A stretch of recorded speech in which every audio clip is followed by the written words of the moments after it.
इस साल 20 फरवरी के दिन जया एकादशी पड़ रही है। ये एकादशी माघ मास के शुक्ल पक्ष की एकादशी तिथि को मनाई जाती है, जो प्रभु श्री हरि विष्णु को समर्पित है।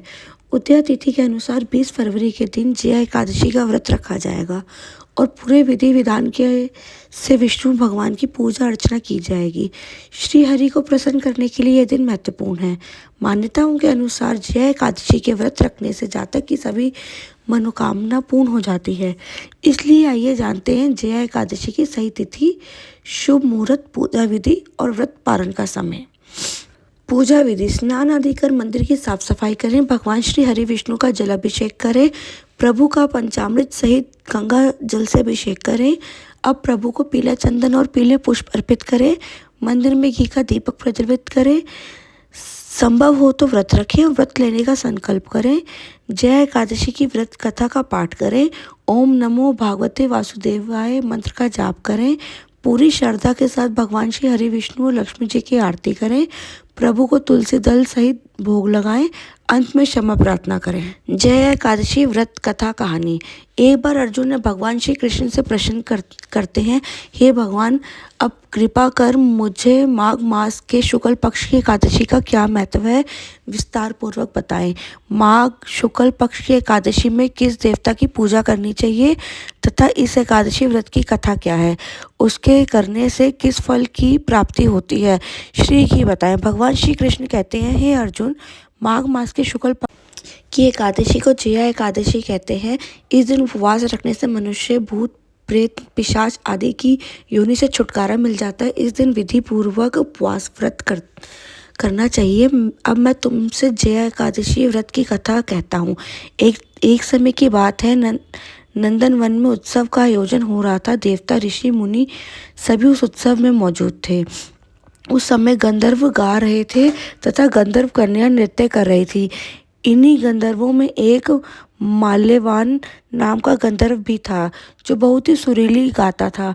जितनी सुरीली उसकी आवाज़ थी, उतना ही रूपवान भी था। गंधर्व कन्याओं में एक पुष्पवती नामक नंदगाना भी थी। पुष्पवती नामक गंधर्व कन्या ने माल्यवान नामक गंधर्व को देखते ही उस पर आसक्त हो गई तथा अपने हाव भाव से उसे रिझाने का प्रयास करने लगी। माल्यवान भी उस पुष्प पर आसक्त होकर अपने गायन का सुर ताल भूल गया। इससे संगीत की लय टूट गई और संगीत का सारा आनंद बिगड़ गया। सभा में उपस्थित देवगणों को यह अच्छा नहीं लगा।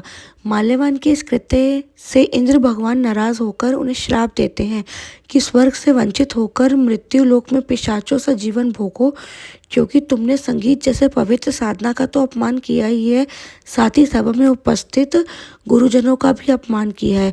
इंद्र भगवान के श्राप के प्रभाव से दोनों पृथ्वी पर हिमालय पर्वत के जंगल से पिशाची जीवन व्यतीत करने लगे।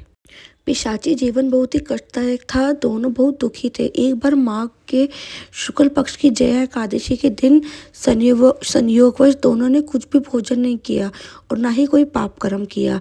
उस दिन मात्र फल फूल खाकर ही पूरा दिन व्यतीत किया। भूख से व्याकुल ठंड के कारण बहुत ही दुख के साथ पीपल वृक्ष के नीचे इन दोनों ने एक दूसरे से सटकर बड़ी कठिनता पूर्वक पूरी रात काटी। पूरी रात अपने द्वारा किए गए कृत्य पर पश्चाताप भी करते रहे और भगवान से इस प्रकार के भूल ना करने की भी ठान लिया था। सुबह होते ही दोनों की मृत्यु हो गई। अनजाने में ही सही उन्होंने एकादशी का उपवास किया था। भगवान के नाम का जागरण भी हो चुका था। परिणाम स्वरूप प्रभु की कृपा से इनकी पिशाची योनि से मुक्ति हो गई और पुनः अत्यंत सुंदर अप्सरा और गंधर्व की देह धारण करके तथा सुंदर वस्त्रों तथा आभूषणों से अलंकृत होकर दोनों स्वर्ग लोक को चले गए। देवराज इंद्र उन्हें स्वर्ग में देखकर आश्चर्यचकित हुए और पूछा कि वे श्राप से कैसे मुक्त हुए। तब उन्होंने बताया कि भगवान विष्णु की उन पर कृपा हुई। हमसे अनजाने में माघ शुक्ल एकादशी यानी जया एकादशी का उपवास हो गया, जिसके प्राप्त से भगवान विष्णु ने हमें पिशाची जीवन से मुक्त किया। कुछ इस तरह से जया एकादशी का व्रत करने से भक्त को पूर्व में किए गए पाप कर्मों से मुक्ति मिलती है।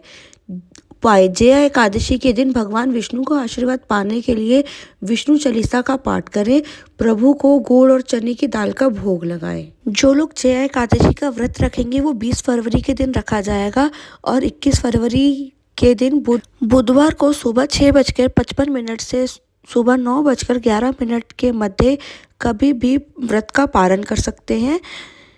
इस दिन द्वादशी तिथि समाप्त होने का समय 11:27 तक है।